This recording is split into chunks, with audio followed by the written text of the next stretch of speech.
हमारे धर्माणी की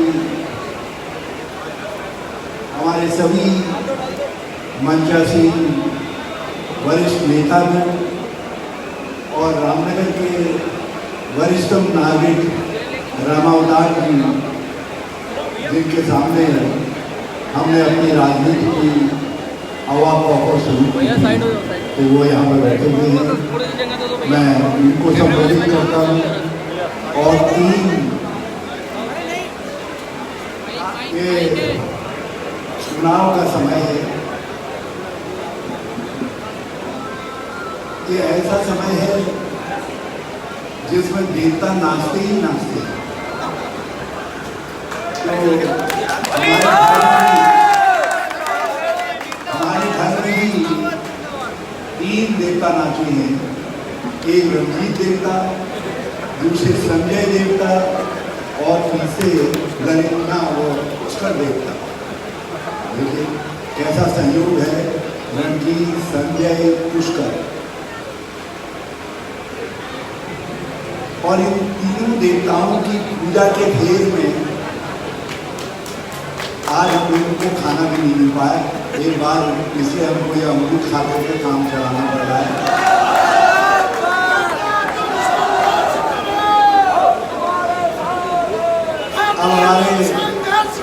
हमारे जो दोस्तगण हैं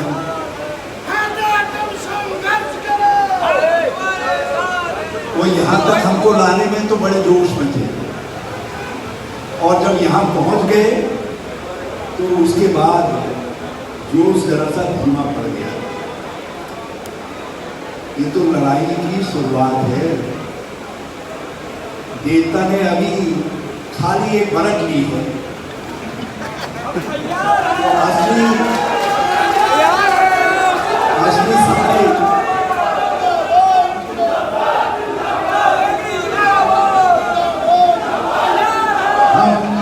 हम एक बार की क्रॉस फायरिंग से बड़ी मुश्किल से यहाँ तक पहुंचे हैं।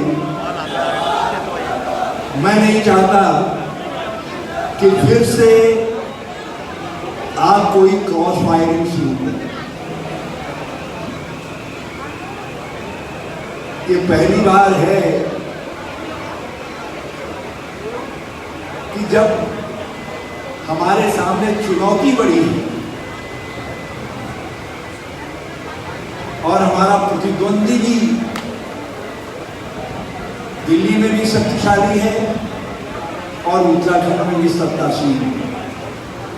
ऐसे समय में मैं जो देवताओं के लिए जय जयकार करने वाले हमारे भाई बंधु हैं, उन सब से, बहनों भाइयों से सबसे कहना चाहता हूँ कि आपको अपनी ताकत को 2022 के फरवरी मार्च के लिए बचा करके रखना है। सवाल इस बात का नहीं है कि टिकट किसको मिलेगा।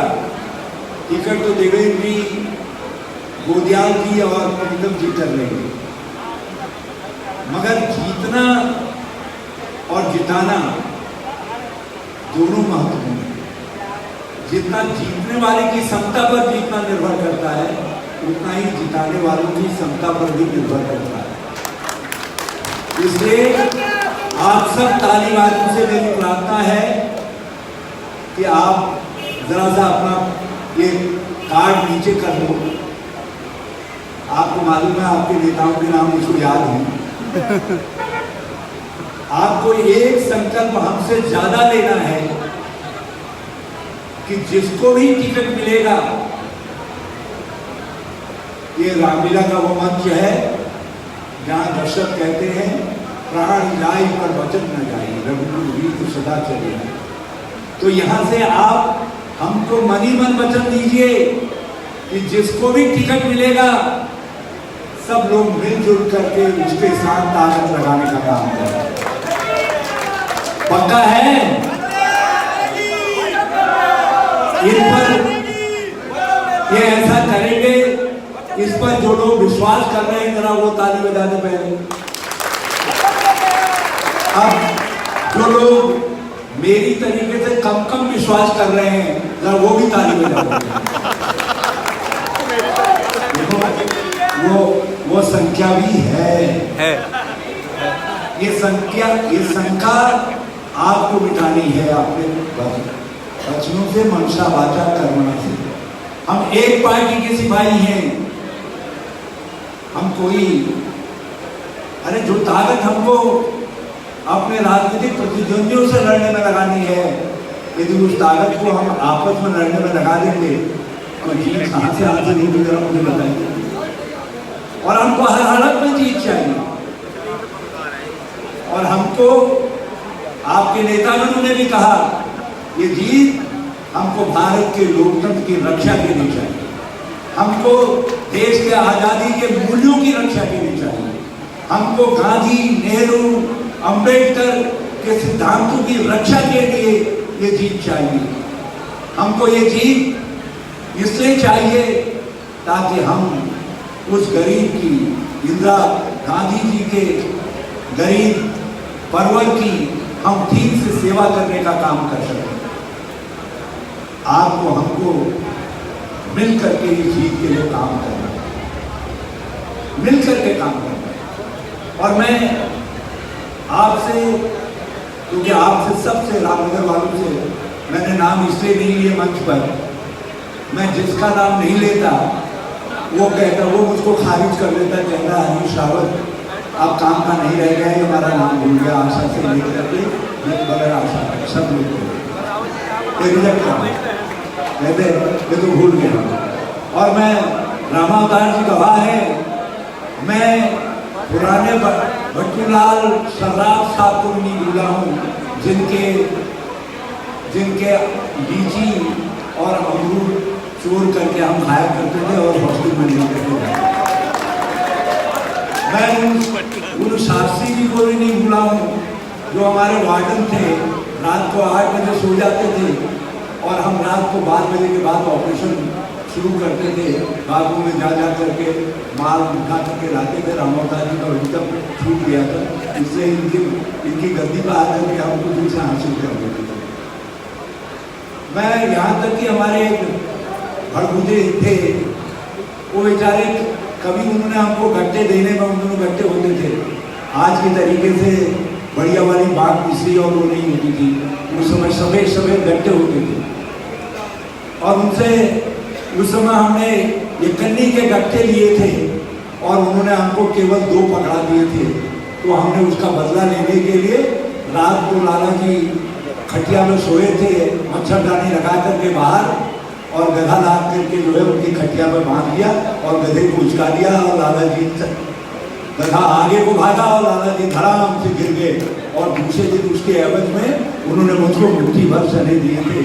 आज भी लाला जी के मुट्ठी भर चने मुझको बड़े प्यारे लगते। और एक बात आप ये याद रखिए, कितनी ही शैतानियां की हूँ, लेकिन जब मैं एमपी का चुनाव लड़ा, जब मैंने यहाँ से शुरुआत की तो सारे रामनगर में, जिनमें गलवरिया साहब भी सम्मिलित थे, सराफ लोग भी सम्मिलित थे, मल्होत्रा लोग भी सम्मिलित थे, उनके बच्चे भी सम्मिलित थे, रामावतार जी भी सम्मिलित थे। इन सब लोगों ने मिल करके मुझको चंदा दे करके मुझको जिताने के लिए काम किया। रामावतार जी यही है ना, क्योंकि इनको लगता था कि ये हमारा पुराना शैतान हरीश रावत है, अब एमपी हो जाएगा तो हमारी ठीक ठाक खिदमत करेगा। पता नहीं मैंने खिदमत की नहीं की, तो भगवान जाने। लेकिन मैं एक बात जानता हूँ, जब भी मुझको मौका लगा मैं रामनगर को कभी भूल नहीं पाया और आज भी नहीं भूल पाया। और भूल न पाने का मतलब ये नहीं है कि हमारे तीनों ये जो नौकार देवता है ये कोई अपने लिए खतरा महसूस करे, इनको खतरा महसूस करने की जरूरत नहीं है। लेकिन मैं रामनगर को कभी नहीं भूल पाया और इसीलिए जब कभी इधर आता हूँ तो किसी के वहाँ पर लीची खाने रुक जाता हूँ, किसी के वहाँ चाट खाने रुक जाता हूँ, किसी के पास चाय पीने के लिए रुक जाता हूँ, किसी के वहाँ मूंगफली खाने के लिए रुक जाता हूँ। तो मुझको, क्योंकि एक एक करके जो पुरानी यादें हैं वो हमेशा लिपट लिपट करके मुझसे कहती है कि हरीश रावत ये वही रामनगर है जिसने तुमको बहुत कुछ सिखाया। मैंने हरदासी लाल मेहता थे, वो हमारे कम्युनिस्ट थे, उन्होंने मुझको पहले पार्टीबाजी क्या होनी सिखाया। एक सुशील कुमार निरंजन थे, को याद होगा, कम्युनिस्ट कॉमरेड थे, और अखबार निकालते थे, बाद में कांग्रेस के जनरल सेक्रेटरी भी बने। और उन लोगों ने मुझको सिखा दिया। अब मैं नया नया गाँव का आया हुआ लड़का था, भारू में पढ़ता था, तो मैंने घंटी बजा दी। उस समय चौधरी चरण सिंह जी के खिलाफ सारे उत्तर प्रदेश में छात्र आंदोलन रखे और मैंने रामनगर इंटर कॉलेज की घंटी बजा दी और जुलूस निकाल करके सारे बाजार में घुमा दिया। और उसके लिए जिसको नारायणगंज सती जी ने 10 रुपया फाइन किया था, हमारे डॉक्टर थे, और उस समय 10 रुपये भी बहुत बड़ा होता था। लेकिन उन सब गुरुजनों ने जिस समय में चुनाव लड़ा तो मेरे लिए आशीर्वाद स्वरूप 101 रुपया मुंतर साहब के हाथ भिजवाया। कहा भाई तुम हमारे शिष्य हो, इसको जो है गुरु आशीर्वाद समझ करके इसको अपने पास रखना। और याद रखिए, मैंने सारे चुनाव भर उस पैसे को अपने पूजा के साथ रखा और उसी का परिणाम रहा कि मैं 27वें वर्ष में MP हो गया और उसमें रामनगर की कृपा बहुत बड़ी थी। लेकिन जब मैं मुख्यमंत्री बना, मैंने थोड़ा जितना शतांश था वो अदा करने की कोशिश की। ये जो पुल दिखाई दे रहा है जिससे भवानीपुर में बड़ा भारी जाम लग जाता था, वो हमने बनवाया हमारे समय में। जो यहाँ से हमारे मालधन के लिए सड़क जो जसपुर से आपको जोड़ेगी, देहरादून से जोड़ती है, वो सड़क पुल सहित 2 पुल सहित हमने ही स्वीकृत करने का काम किया, उसको बनाने का काम किया। बस अड्डे को, हम बड़े बस अड्डे को मंजूर करवा करके गए। कुछ जगह मिलने की दिक्कत की वजह से शायद इस 4.5 सालों में उसमें कुछ काम हो पाया, नहीं हो पाया। पानी की समस्या को सुलझाने के लिए मैंने बहुत पैसा दिया उस समय। और आज मैं आप सब रामनगर वासियों से प्रार्थना करना चाहता हूँ। वैसे मैं चाहता था कि ये जिम्मेदारी हमारे और साथी समाज, लेकिन इन्होंने पता नहीं क्या सोच करके मुझको अभियान समिति का चेयरमैन बनाया। अब ये बुढ़ापे में जो जिम्मेदारी मिली है, ये जिम्मेदारी को पूरा करने में मुझे रामनगर का आशीर्वाद मिलेगा या नहीं मिलेगा, जरा सा आप सब बता दीजिए। मैं लंबा चौड़ा कोई भाषण आपको नहीं देना चाहता। यदि आप आशीर्वाद देने के लिए तैयार हैं तो दूर दूर जहां तक मेरी आवाज पहुंच रही है, जरा अपने हाथ खड़े करके बता दीजिए आपका आशीर्वाद है इस अभियान में। इस अभियान में है। और यहाँ के रामनगर के अभियान का मतलब है पूरा शर्त गुजरू और गुजरू से आगे लैंस डाउन तक, ये सारा जितना पौड़ी का हिस्सा है, ये सब आपकी जिम्मेदारी में है। इधर बेताल घाट से लेकर के दूर अल्मोड़ा के सुदूर अंचल तक का सारा इलाका आपके होते हैं। उधर जसपुर से लेकर के काशीपुर, कालाडूंगी तक, नैनीताल तक, ये सारे इलाके आप सबके जुम्मे हैं। यदि आप सब लोगों ने ठीक सोच विचार करके हाथ खड़ा किया है तो एक बार फिर हाथ खड़ा करके बता दीजिए कि आप सब जगह मैसेज भेजेंगे ताकि कांग्रेस की सब जगह जय जयकार हो सके। या हाथ खड़े करके बताइए तो सब लोग तैयार हैं हमारे चुनाव प्रचारक बन करके काम करने की। मैं देख रहा हूँ दूर दूर तक लोगों ने हाथ खड़े कर रखे, सिर्फ हमारे जो नेता ने हाथ खड़े नहीं कर रखे। तो आप सबका मैं हृदय की गहराई से बहुत बहुत धन्यवाद देता हूँ। आप हमसे ऐसे ही प्यार करते हैं। मुझे तो आश्चर्य हुआ 2007 में कि हम हार कैसे गए। जितना बड़ा आपने हमारा रोड शो निकाला था, मुझे मालूम नहीं था कि आप वोट देते वक्त हमको भूल गए।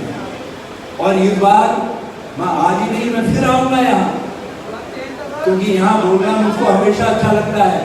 यही मैंने जो थोड़ी थोड़ी राजनीति में हवा को सीखा जाता है, उन्होंने उत्तराखंड राज्य के लिए हम लोग काम करते थे, तो यही हमने भाषण देना सीखा, एक ही नेताओं के साथ भाषण देना सीखा। और अब क्योंकि आप भाषण देना सीख गए हैं तो आपको ये दिखाना अच्छा लगता है कि अब हम लोग छोटे मोटे उस्ताद हो गए हैं करके, तो इसलिए एक बार फिर आऊँगा आपको चुनाव से पहले।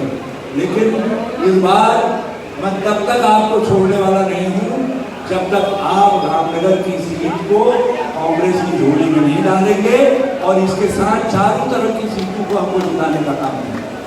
मैं हृदय की गहराई से